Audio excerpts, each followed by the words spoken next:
Okay, let's jump straight into Genesis chapter 44. This chapter is just, wow, it's incredibly pivotal. Absolutely. It's a real turning point. You've got this scene basically designed, it feels like, to push everyone right to their limits. Right. So set the scene for us. The brothers are leaving Egypt. Yeah, they're heading out, sacks packed with grain, and you have to imagine there's this huge sense of relief, right? They managed the whole Benjamin situation, faced this powerful Egyptian guy. The demand brought the youngest brother.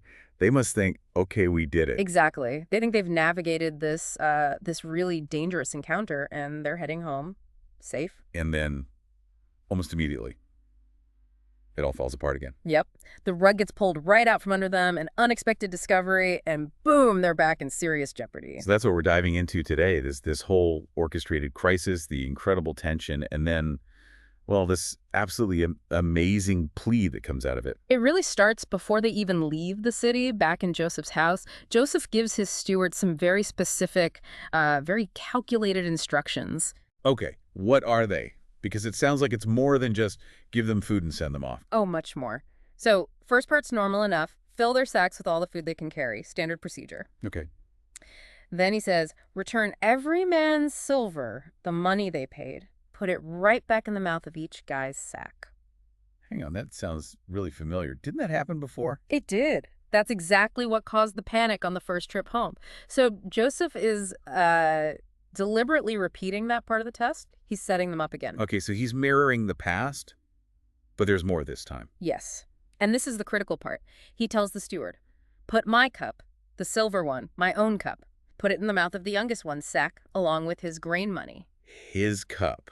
Not just random silver, but Joseph's personal cup in Benjamin's sack. Precisely. Benjamin's sack. So it's not just about money anymore. He's planting a very specific, very significant object. And this cup, it wasn't just for drinking, was it? I think the steward mentions something else later. Good point. He does. When he catches up to them, he says something like, isn't this the cup my master drinks from? And uses for divination. Divination. Right, so trying to predict the future, gain secret knowledge.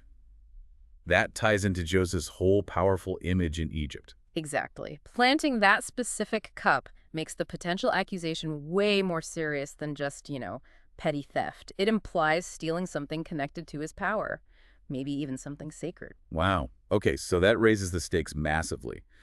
The brothers, meanwhile, ride off, totally unaware. Completely oblivious. They get a little way out of the city, and then the steward overtakes them. How does he approach them? What's the accusation? He hits them hard. Right away, it's, why have you repaid good with evil? Framing it immediately as betrayal, not just a crime. Oof. And then the specific charge. Isn't this the cup my master drinks from and uses for divination? What you've done is a wicked thing. So the message is clear. You've stolen something valuable, maybe even powerful, from the guy who just helped you. How did the brothers react? They must be stunned. Utterly. Probably thinking, oh no, not again, but this is so much worse. They deny it instantly, vehemently. And they even bring up the money from last time, right? As proof of their honesty. Yes, exactly. They say, why would you even say this? We'd never do that. Hey, we brought back the silver we found last time, all the way from Canaan. Why on earth would we steal silver or gold from your master now? They're using their past actions as defense. Makes sense. But then they say something pretty extreme, don't they? About the consequences. They do. In their maybe desperation or just absolute certainty of innocence, they lay out these incredibly high stakes. If you find it with any of us, they declare, that person will die. And the rest of us will all become my lord's slaves. Whoa. Death for one, slavery for everyone else. That shows how impossible this seems to them. They're sure it's not there. It really does. But the steward, interestingly, he doesn't accept the death penalty part. He modifies it. Modifies how? He says basically, okay, not quite like that. Whoever is found with the cup, he will become my slave. The rest of you can go free. It seems less harsh overall, but it focuses all the danger onto one single person. The stakes are still sky high for whoever gets caught. So the search begins. Describe that for us. It must have been incredibly tense. Oh, you can just picture it. They're outside the city, the steward and his men watching. The brothers scramble to get their sacks off the donkeys, open them up, and the steward starts searching deliberately from the oldest brother, Reuben, right down the line. One by one. Each clear sack must have been a tiny relief. Followed by rising dread. Imagine the tension building. Simeon, Levi, Judah, all clear, getting closer and closer to the youngest. Benjamin. Benjamin. And they find it, the cup. right there in Benjamin's sack. Oh, man. Benjamin, the very one they promised Jacob they'd put back safely. Yeah. The one their father's life depends on. The trap worked perfectly. Perfectly and tragically. Their reaction is immediate, physical. They tear their clothes. It's this profound gesture of grief, despair, maybe horror. A public sign of absolute devastation. Yes. And what can they do? They reload the donkeys, they turn around, they head back to the city. That journey back, knowing Benjamin's been caught, knowing they have to face Joseph again, it must have been just crushing, pure dread. So they get back. Joseph's still there. What happens when they're face to face again? They just collapse before him, prostrate themselves, face down on the ground, total submission, acknowledging his power. And Joseph? He confronts them directly. What is this you have done? And then he adds that layer, reinforcing his image. Don't you know a man like me can find things out by divination? Almost like you thought you could hide this from me. This is it. The absolute crisis point. Who steps up? Who speaks for them now? It's Judah. Judah steps forward. And his first words aren't denial. Not this time. It's just overwhelming brokenness. What does he say? Something like, what can we say to my Lord? What words can we use? How can we prove we're innocent? He sees no way out. It's like they're caught completely. And then he says that really interesting line, God has uncovered your servant's guilt. What do you make of that? Are they guilty of stealing the cup? They know Benjamin isn't? That's the million-dollar question, isn't it? It seems unlikely he means guilt for the cup itself. Given their history, it feels much more like he's connecting this disaster, however framed, back to their original sin against Joseph. Like God is finally bringing that guilt to light, using this situation. Ah, so it's a deeper guilt he's acknowledging. I think so. And based on that, he initially accepts total collective punishment. He says, look, we are now my Lord's slaves, all of us, and the one who had the cup. He's ready for them all to pay. But Joseph pushes back on that. Yeah. He sticks to the steward's modified penalty. Yes. Joseph says, no, far be it from me. Only the man found with the cup becomes my slave. The rest of you, go back to your father in peace. Go back in peace without Benjamin. That's the knife twist. Exactly. They can leave, but they have to leave Benjamin behind as a slave in Egypt. And this is the moment. This is where Judah just transforms. Yes. His whole demeanor shifts. It goes from that collective resignation to this incredibly personal, passionate plea. He steps closer, asks permission to speak, very respectfully, don't be angry, my lord. You're like Pharaoh himself. Setting the stage carefully. Very carefully. And then he starts laying out the whole story, reminding Joseph of everything that led to this moment. He's building a case, piece by piece, for why Benjamin cannot be left behind. He recaps their earlier conversations. Yes, meticulously.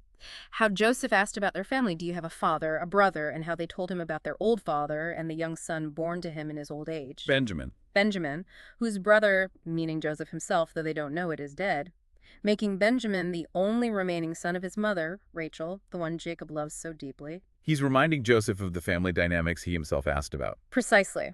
And he reminds Joseph of his own command.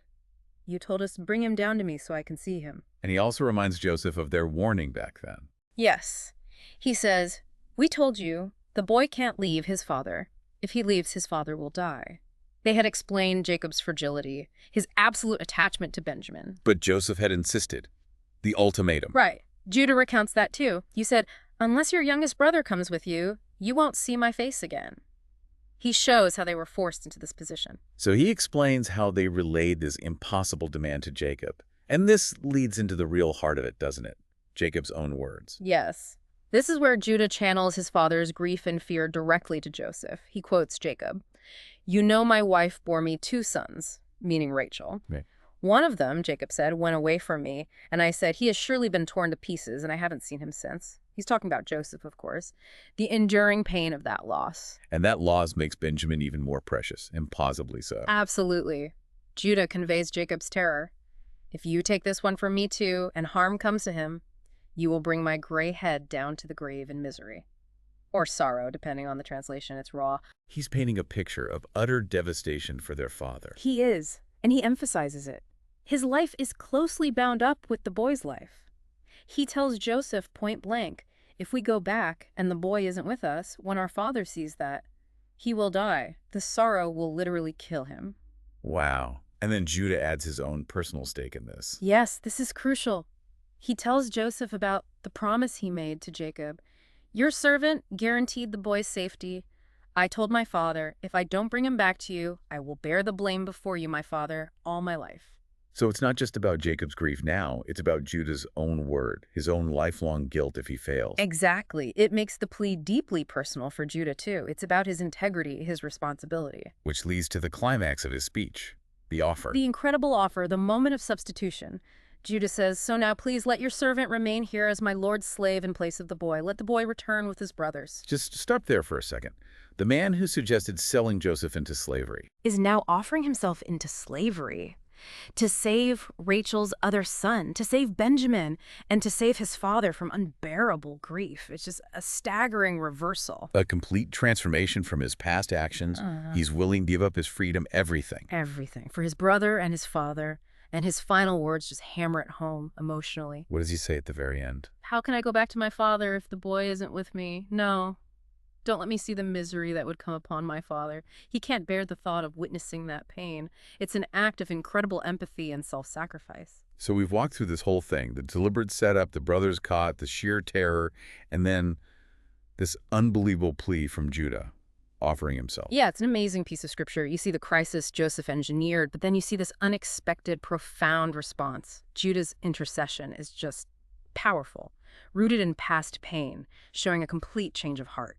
It really makes you think, doesn't it? What does this moment, Judah's willingness to sacrifice himself, truly reveal about redemption, about how consequences can maybe change someone, and about the sheer power of loyalty and family, even when things seem utterly broken?